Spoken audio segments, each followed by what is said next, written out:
जिला के सम्मानित सभी हड़ताली भाई बहनों, साथ साथ जिला समन्वय समिति भागलपुर के सभी पदाधिकारीगण, आप सभी को शेख इरफान, जिला सचिव, बिहार पंचायत नगर प्रारंभिक शिक्षक संघ सह जिला समन्वय समिति भागलपुर सदस्य की तरफ से आप सभी को प्रणाम। मित्रों, जैसा कि हम लोग जान रहे हैं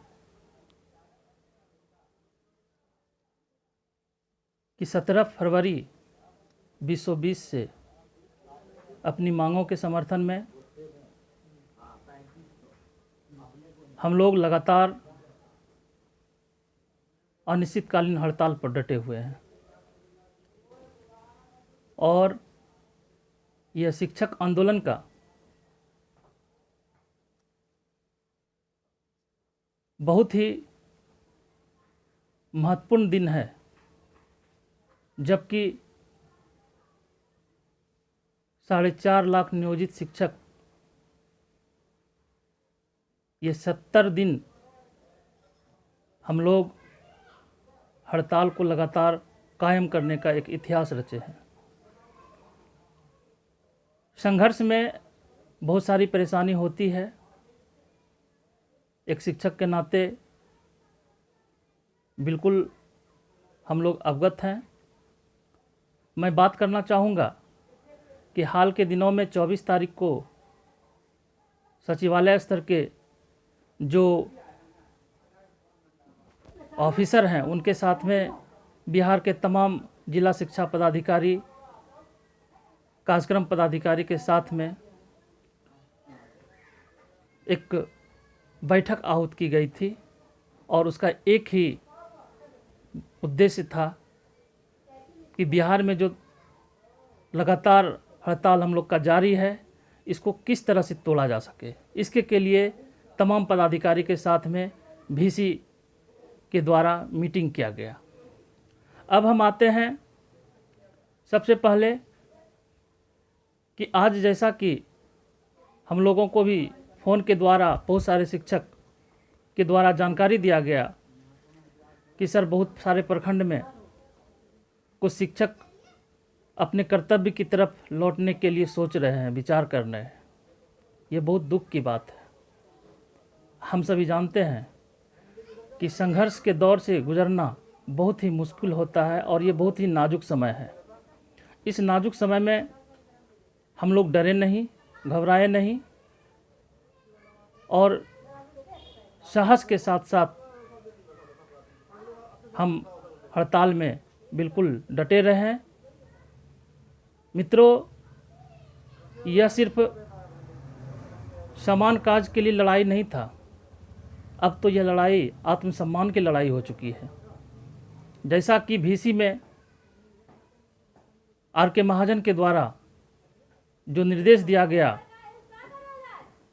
उसको विभिन्न जिला के जिला शिक्षा पदाधिकारी अपना अपना पत्र निर्गत कर एक दबावपूर्ण पत्र बनाया, जो कि निर्देश के भी खिलाफ जाकर के इन लोगों ने पत्र को निकालने का काम किया। मैं विस्तार पूर्वक मैं चर्चा करना चाहूँगा कि सबसे पहले 90 दिन की बात पर हम आते हैं। हम लोगों के का जो भी संशोधित नियमावली है, उस नियमावली में स्पष्ट निर्देशित है कि बिना सूचना के अगर कोई भी शिक्षक, कोई भी कर्मी अगर 90 दिन के बाद यानी 90 दिन से अधिक तक अगर वो अनुपस्थित रहते हैं तो उस स्थिति में बिहार सरकार या नियमावली के अकॉर्डिंग जो है उस पर कार्रवाई की जाएगी। यह सर्वविदित है। हम लोग शिक्षक हैं, हम लोग खुद तर्क वितर्क करने वाले प्राणी हैं। जब बिना सूचना का है और लास्ट में है कि कार्रवाई हो सकती है, तो इस पर गहन चिंतन करने की आवश्यकता है। अभी तो 90 दिन पूरा नहीं है, हड़ताल बहुत ही निर्णायक दौर से गुजर रहा है ऐसे स्थिति में हम लोगों को विचलित होने की किसी भी प्रकार की कोई आवश्यकता नहीं है। हम लोग जानते हैं, आप सभी तमाम भाई बहन जान रहे होंगे कि बिहार में 2005 में विश्वविद्यालय कर्मी हड़ताल पर थे और उन्होंने अपनी मांग के समर्थन में 131 दिन का हड़ताल किया था। सोच करके आश्चर्य होगा। और वह हड़ताल लगातार 131 दिन तक चला और बिहार सरकार को लास्ट में झुक करके सारी मांगों को पूरा करते हुए, हड़ताली अवधि का वेतन देते हुए, सामंजन करते हुए सबको योगदान करवाया। आप हाल के दिनों में देखिए कि बिहार में जितने भी रोजगार सेवक थे लगभग 7,000 के आसपास था और उस 7,000 में 2,000 ऐसे रोजगार सेवक थे जो कि अटल विश्वास के साथ में संघर्ष में अपने हड़ताल में कायम थे और उनको बर्खास्त करने का काम ये बिहार सरकार, ये निकम्मी सरकार की थी। लेकिन न्याय का भी दरवाज़ा खुला हुआ है। न्यायालय में जाने के बाद उन लोगों को सरकार झुक करके फिर योगदान करवाया। साथ साथ मैं कहना चाहूँगा कि आप देखिए यूपी में शिक्षा मित्रों की क्या दुर्दशा कर दी थी सरकार, और उस स्थिति में फिर उन लोगों को भी समायोजन किया गया। इसलिए हम लोगों के नियमावली में अगर 90 दिन की चर्चा है तो 90 दिन तक तो हम लोग को इंतज़ार करना चाहिए। 90 दिन की बात है, लेकिन 90 दिन के पहले तक की बात, 89 दिन तक की बात में कुछ न कुछ हम लोगों को आज इस रमज़ान के पवित्र महीने में ज़रूर कुछ न कुछ अच्छा संदेश हम लोगों को मिलेगा। हम लोग जान रहे हैं कि पूरे विश्व में, पूरे भारत में, अपने बिहार राज्य में तमाम क्षेत्रों में कोरोना का कहर अभी चल रहा है। ऐसी परिस्थिति में हम लोग भी समाज से जुड़े हुए लोग हैं, हम लोग एक शिक्षक हैं, हम लोगों का भी यह अंदर से स्वभाव, अंदर से जो भावना उत्पन्न हो रही है, स्पष्ट कर रही है कि जब विश्व और भारत की स्थिति, आर्थिक स्थिति इतनी खराब है तो हम लोग अभी समान काल समान वेतन की लड़ाई की मांग पर हम लोग सकारात्मक विचार करते हुए हम लोग इस मांग से अभी हम पीछे हटते हैं। लेकिन तमाम साफ सुथरी मांगों में से उस मांगों को पूरा करने के लिए सरकार को कोई भी वित्तीय खर्च नहीं करना पड़ेगा। आज के जो हाल की स्थिति है वह सर्वविदित है, सब कोई जान रहे हैं।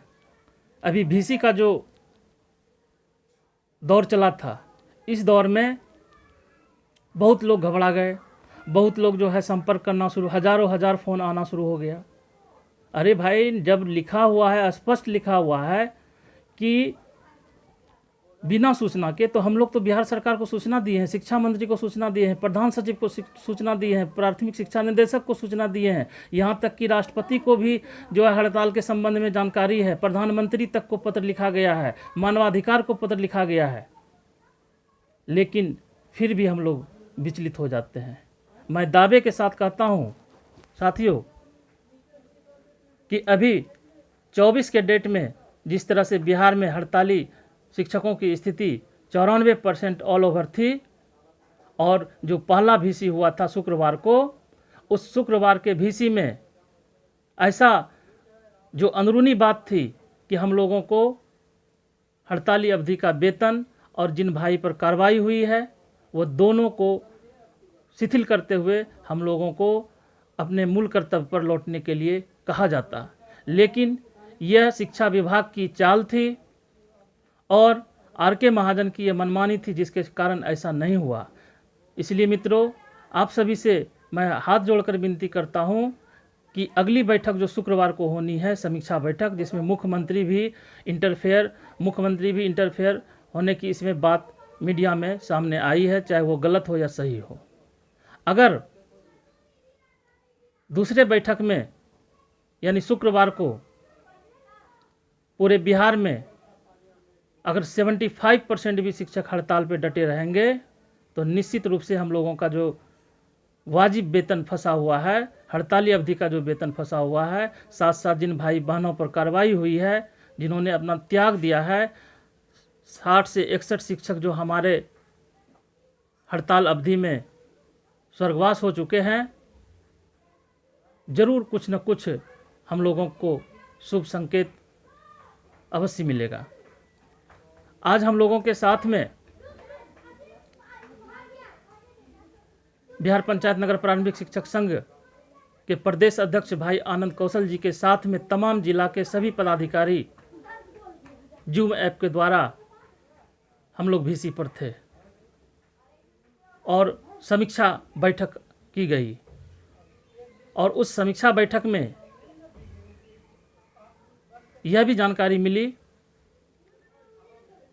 कि 28 तारीख को पुनः बिहार राज्य शिक्षक संघर्ष समन्वय समिति की बैठक होने जा रही है और उस बैठक में हाल के दिनों में जो अफरा तफरी मची है इसकी समीक्षा भी की जाएगी और कुछ जो सुझाव आए हैं उस सुझाव को समन्वय समिति के सामने सभी घटक संघ के प्रधान अपनी अपनी बातों को रखेंगे और एक निष्कर्ष पर जाएंगे।